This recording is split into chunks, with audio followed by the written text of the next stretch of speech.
Friend, সবাই কেমন আছো? আশা করছি সবাই ভালো আছো, আমিও ভালো আছি। দেখো এটা কি বলো তো, এটা হচ্ছে কচুরলতি। তো এটা আমি এখন কাটছি, আজকে রাত্রে কেটে রাখছি। তো কালকে আমি রান্না করব, এই কারণে ভাবলাম তোমাদের সঙ্গে একটু শেয়ার করি কাটাটা। তো এটা এই যে এইভাবে গা থেকে খোলাটা ছাড়িয়ে নিতে হবে। তোমার মুখের কাছে ছাড়িয়ে নিয়ে কাটাটা দেখাচ্ছে। এবার এই যে এইভাবে পুরো একদম বটির গা দিয়ে এইভাবে করে করে খোলাটা ছাড়াতে হবে।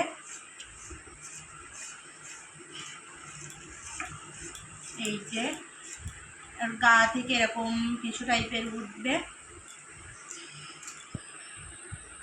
তো কিছুটা এই যে পরিষ্কার করেছি কিছুটা, এবার পিস করে নেব।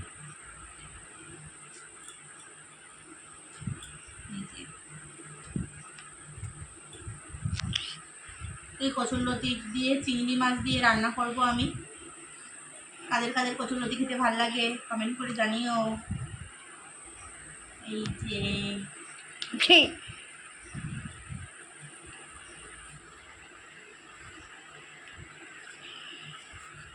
কচুরলতিগুলো কচি কচি আছে, তো এই কারণে ছাড়িয়ে নিতেও আমার সুবিধা হচ্ছে। এই যে তো পুরোটা আগে ছাড়িয়ে নিই, তারপর তোমাদেরকে দেখাচ্ছি। বন্ধ কর।